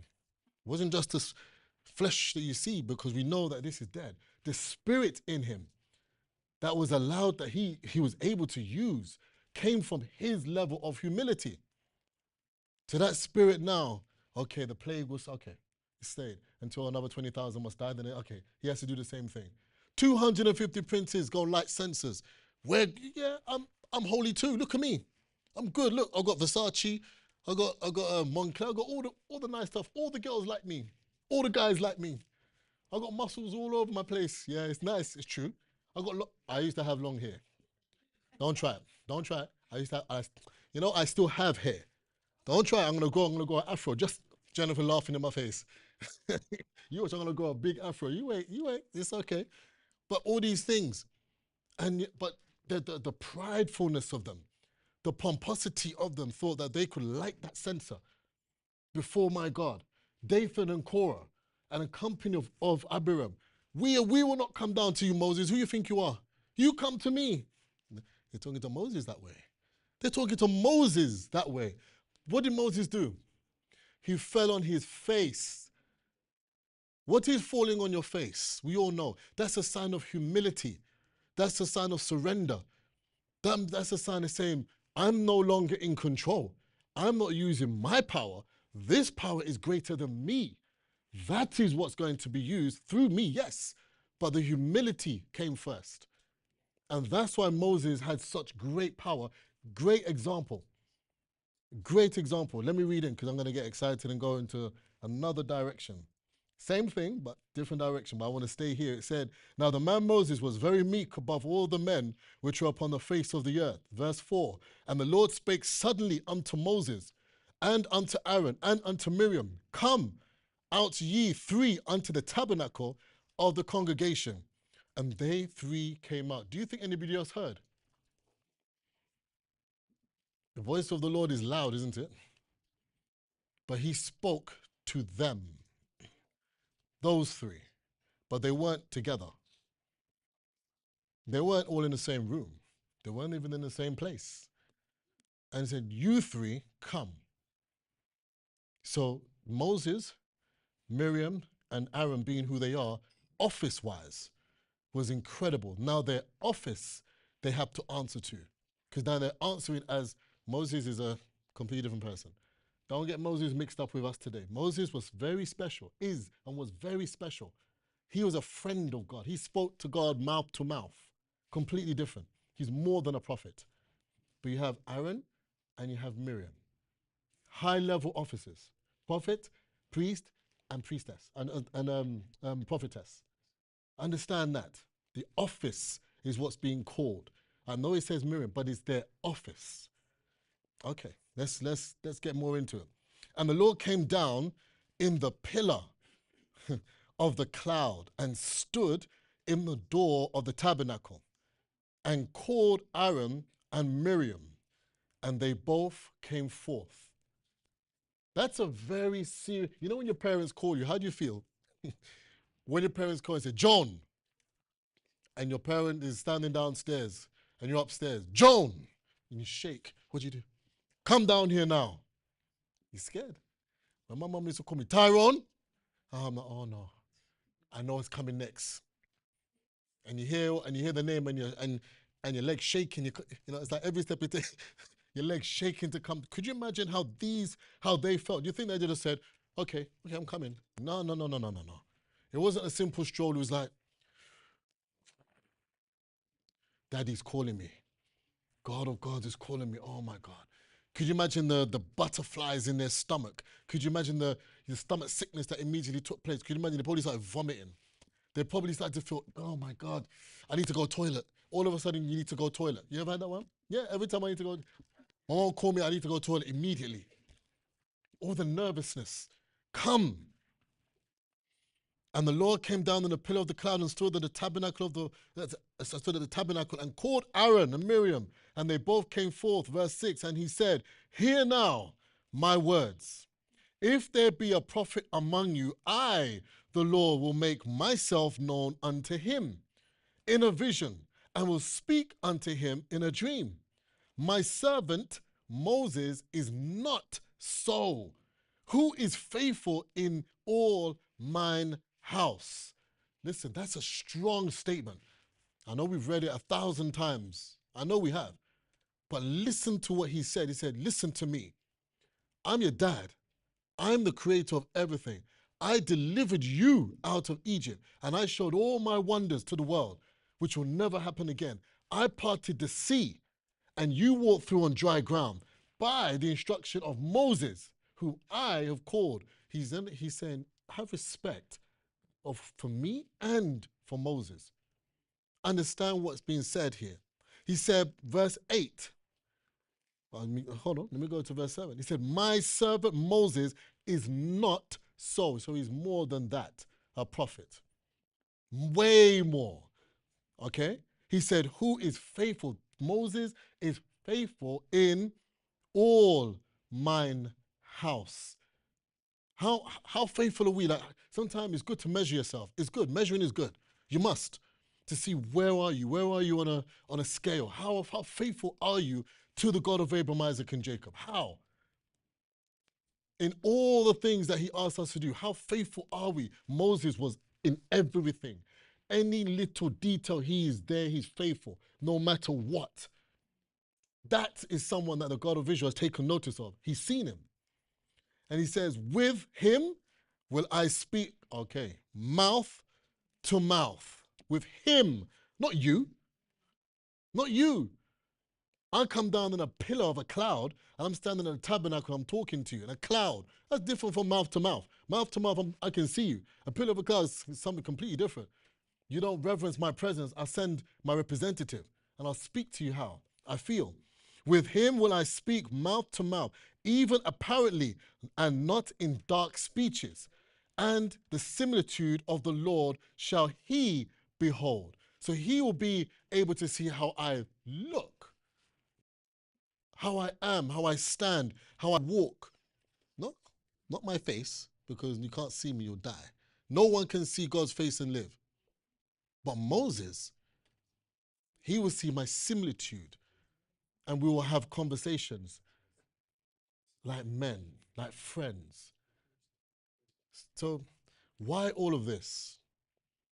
Why did the God of Israel have to explain himself? Why? Because that's what he's doing. Why? Okay. With him will I speak mouth to mouth, even apparently, and not in dark speeches. So I'm not going to give him Moses.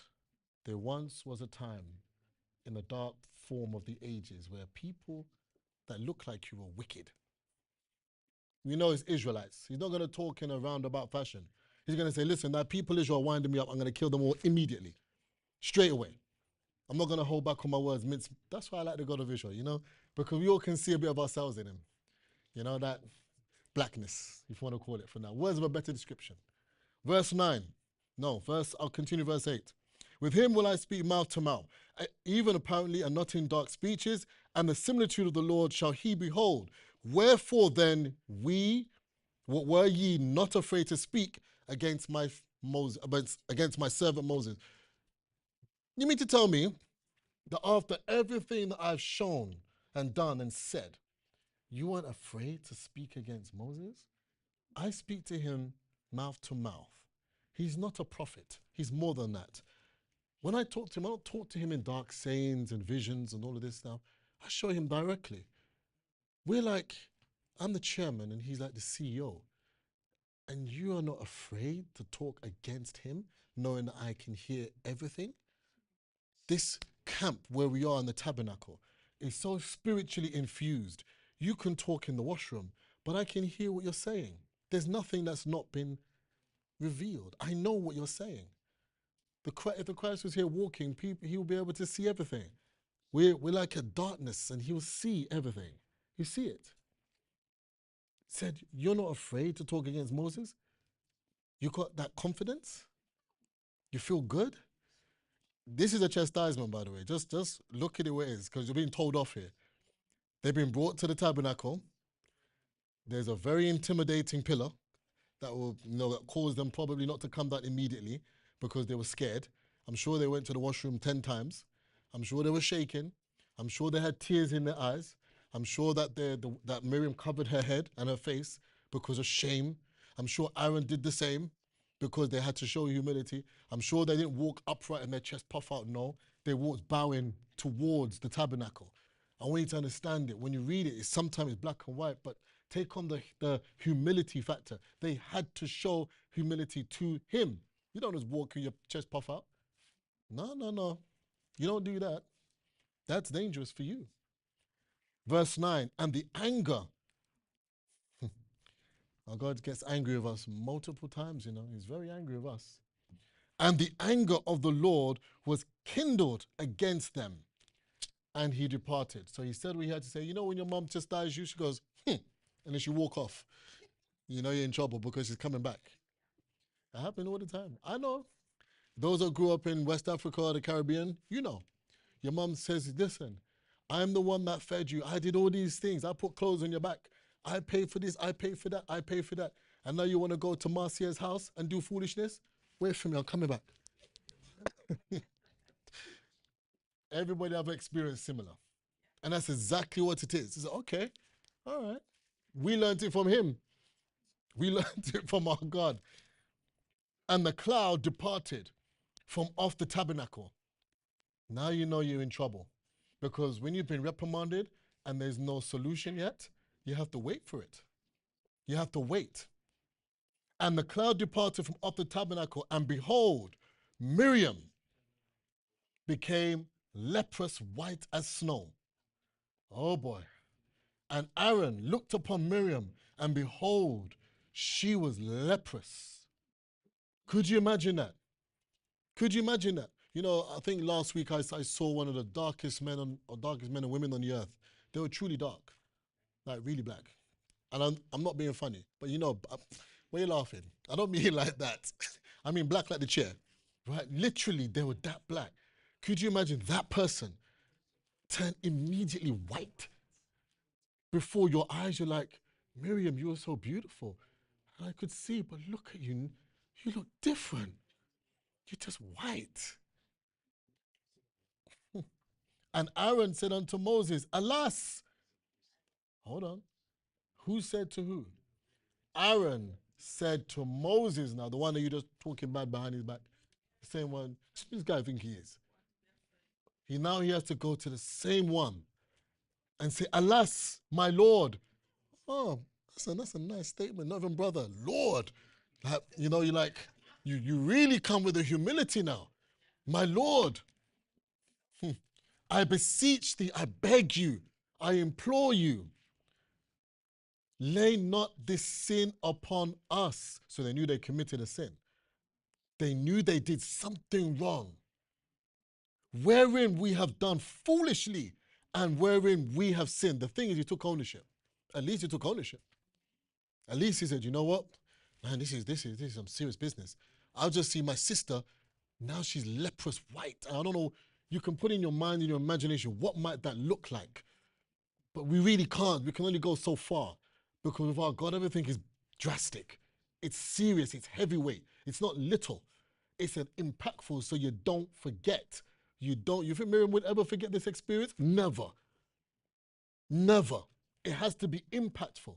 It's not going to be just a little thing. No. He came down in the cloud, the pillar of the cloud, and stood at the tabernacle after summoning them. Something's going to happen. And he says, let her not be as one as dead, or whom the flesh is half consumed when he cometh out of his mother's womb.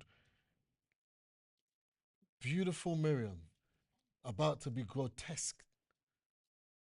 Flesh. Like, you know, when a baby's born, they still got the blood and they've got the things in their body. It's like chopper kind of thing. You have to clean up and wash them clean.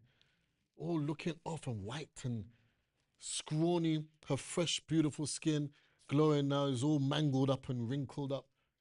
And that was her punishment. Let's read. And Moses, but Aaron implored Moses. Now Moses cried unto the Lord, saying, heal her now. That's humility. He said, yeah. How much you would say, yeah, you talk bad about me. Good. Tell the truth of your own heart. You'd be like, yeah, good. That's what teach you. Everyone who's laughing is guilty. That's what you might say. That's what you would say. But Moses turned and said, please, God. He cried unto the Lord, saying, heal her now, O God, I beseech thee. Heal her now. Why? Look upon his sister, his family member. This is not just someone, this is his family. Someone he grew up with, his blood, someone he feels connected to, physically and spiritually. Please, my God, please heal her. They're silly. they did something foolish. But Aaron admitted it. It's okay. But look, he's looking at a woman, by the way. There's always this heart for our women. Like, you don't want to see a woman suffer like that. Look, she's in pain. Look at her. Oh, that's a heart. That's a humble person. That's someone who has humility because he's putting himself out there for what she did and what his brother did. And the Lord said unto Moses, verse 14, if her father had but spit in her face, should she not be ashamed 7 days? Let her be shut out the camp 7 days. And after that, let her be received in again. So she was excommunicadoed, if you like, from her brethren on the outside. Go out on the camp, stay outside, because you're unclean now. You can't dwell amongst these ones who are holy. You can't dwell amongst these ones who are purified, sanctified. I've got work to do. You've become an interruption, but I've got to punish you along the way. But your own brother, whom you spake against, who you didn't think I could hear what you said, who you didn't believe I speak mouth to mouth, I have to tell you this, has implored me to appeal you. So, rather than kill you completely, stay outside. If your father punished you, spit in your face, okay, it's a shame. Take your shame, go outside the camp rather than me kill you. And stay outside 7 days because you've done something wrong. Do you know something? That wasn't bad at all. That's a good punishment. That's good punishment because most of the others just got killed.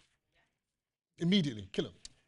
One of the worst deaths I think that our fathers experienced because of their lack of humility and their pomposity and pride was when the earth opened up and swallowed them whole alive. I think that's the worst death, period. I think drowning is better.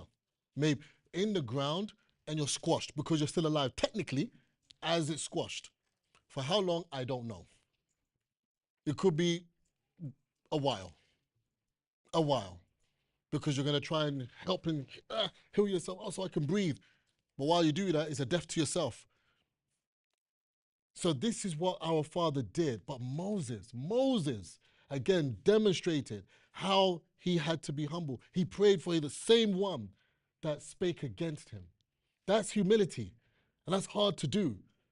Could you imagine if your brethren offend you and you have to pray for your brethren? Could you? Hands up. If your brethren offend you and you have to pray for them, could you pray for your brethren? I'm telling you, it's very important to get that exercise in motion. Get the exercise in motion because you understand why sometimes things happen for a reason. This happened for a reason to yet again demonstrate Moses' humility. What about the stories of your lives? Where something happens and you have to do something to overcome it that glorifies my God and shows to say, yes, my God is real.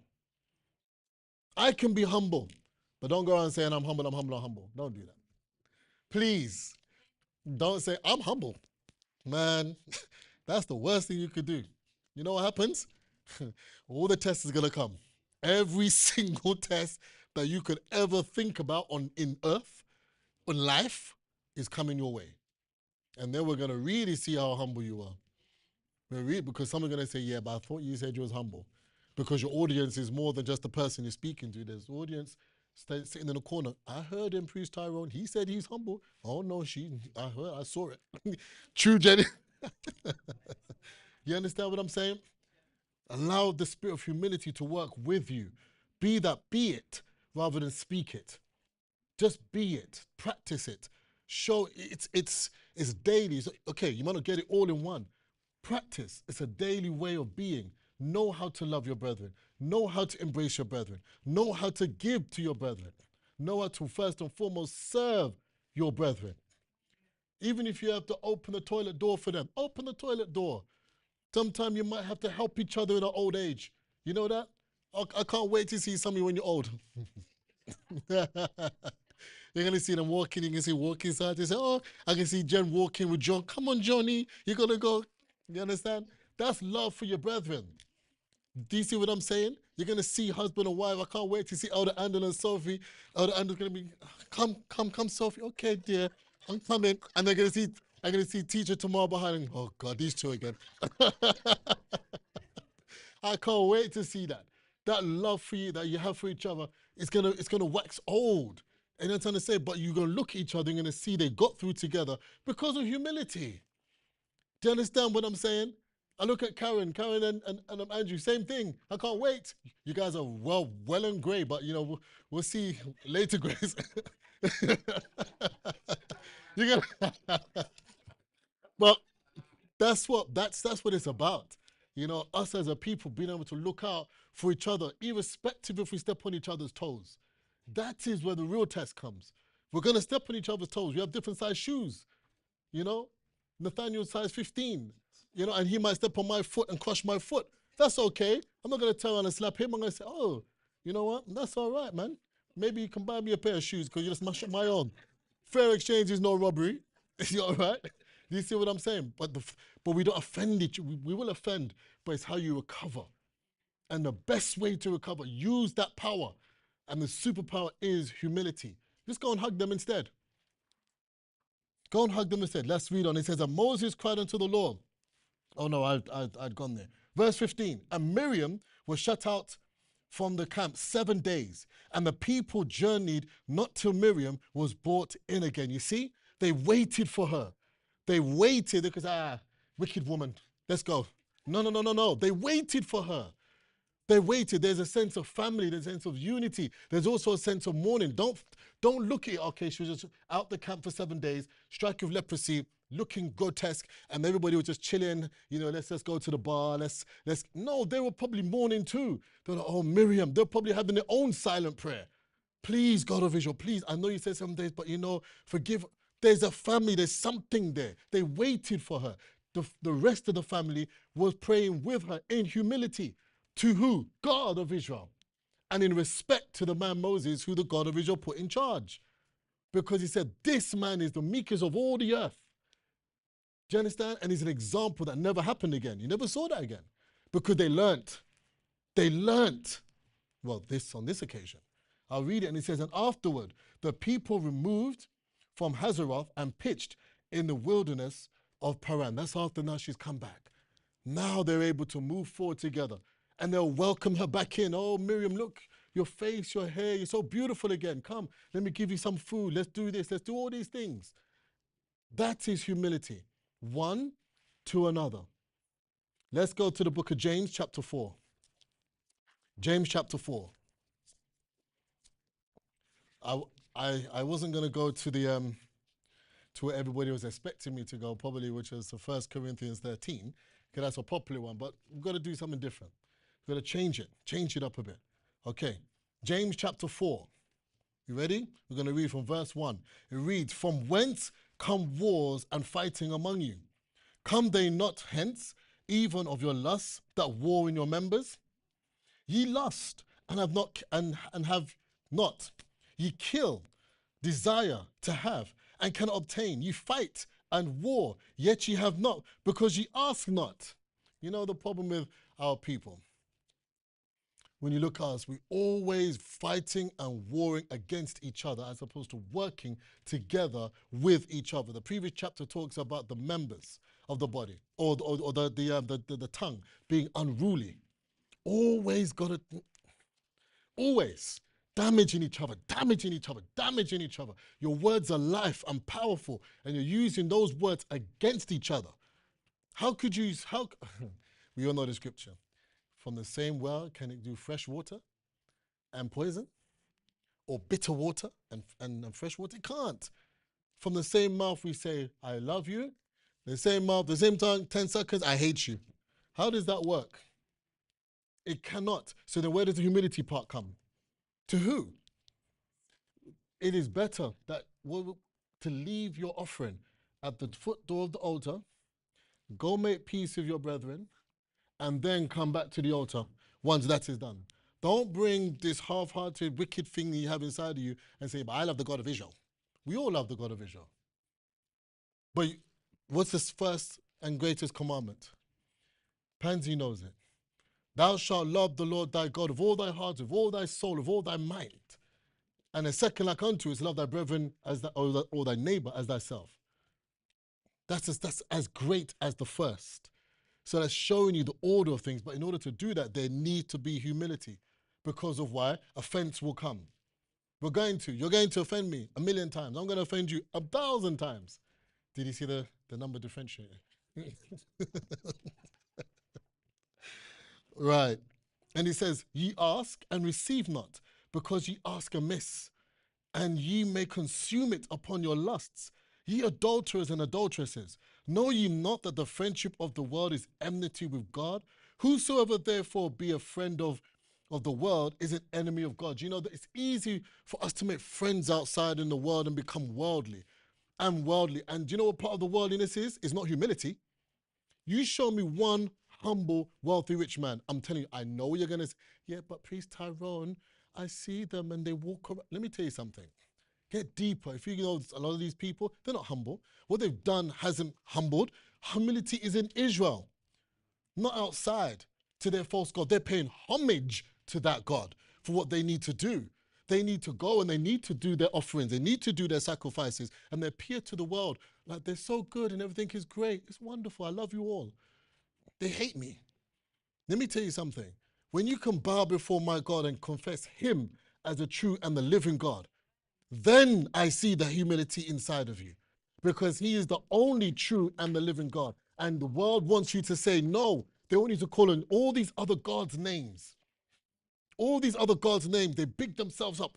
Look, where is he? Listen, my God he's the most humble God you'll ever know. And to those listening, why? Because my God doesn't say build a statue and erect it 55 feet high, like in the days of Babylon. He didn't, and in Brampton, right? They're not, no, serious. He didn't say, right, this boastful God, make me blue and put me up on a gold crown upon my head. I need to be 55 feet. In fact, bring the 3 other gods. Go to Brampton, you'll see it. I was ashamed. I said, in my God's earth, my God's earth, my God's earth. There's not even a picture, statue of him. But yet still they erect these foolish graven images and they push it in my God's face. They erect the symbol of death and they push it in my God's face.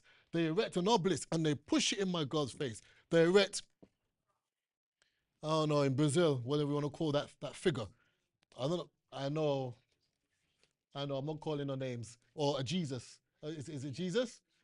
And they make him stand so. And they erect him high. And they push it in my God's face.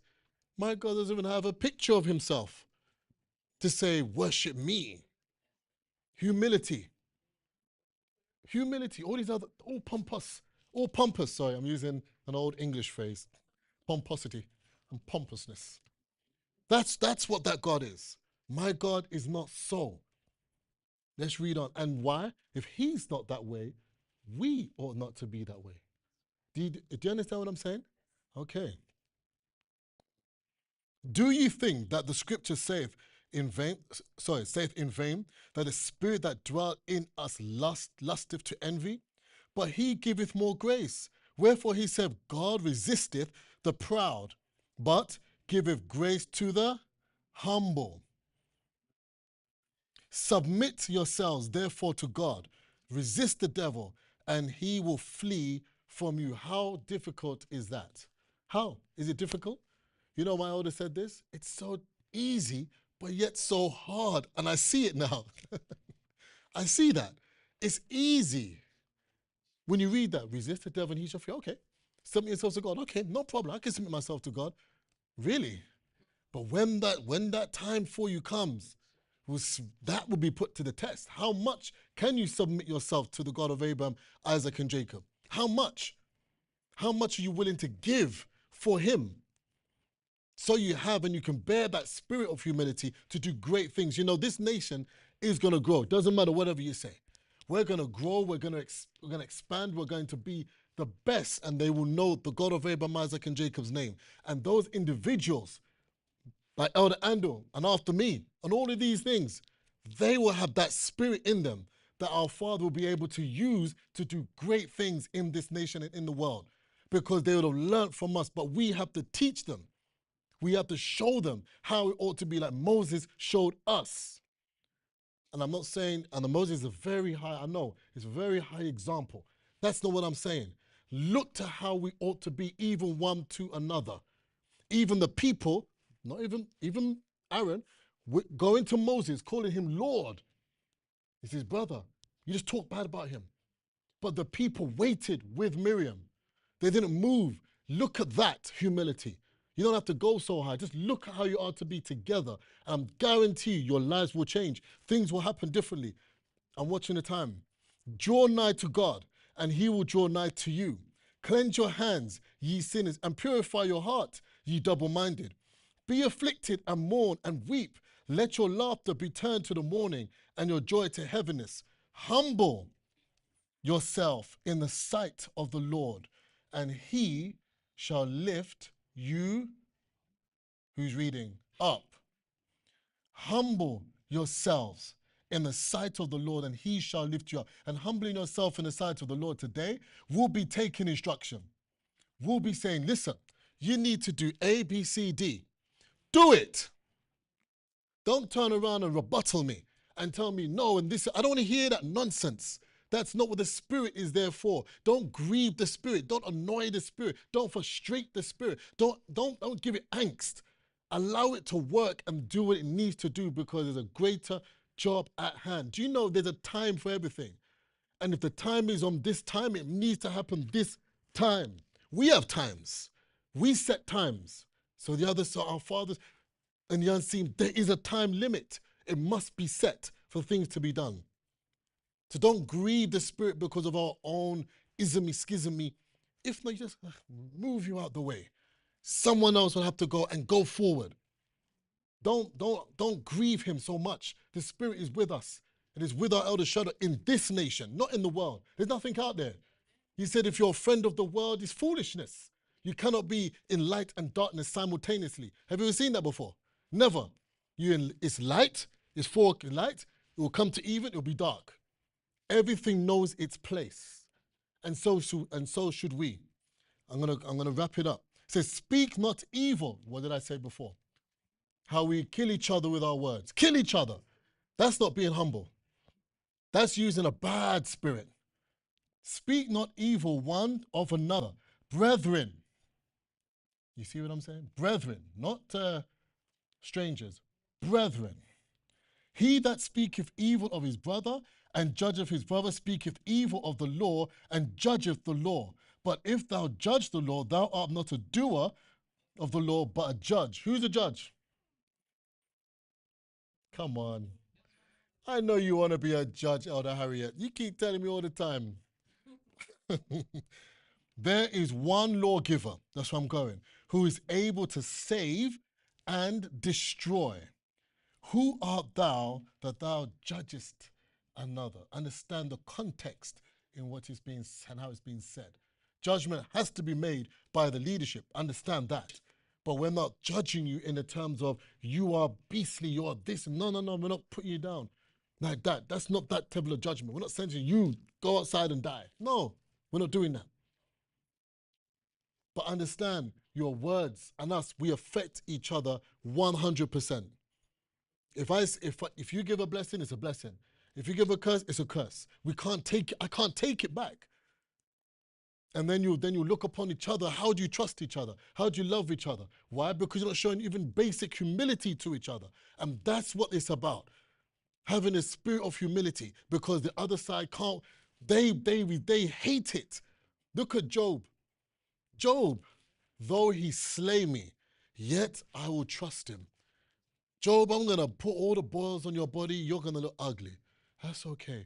I'm going to sackcloth and ashes. I'm going to be in the ground. I'm going to groan to my God. Job, I'm going to take all your family from you. It's okay. My God can give me another. Job, I'm going to tell your wife for you to curse God and die. I'll get another wife. Do you understand what I'm saying? He didn't turn against God. He didn't. And that shows humility because he could have. And then that would have been a different story for us. That would have been a terrible story. One that we now have to learn heavily against. But the key is this, brethren.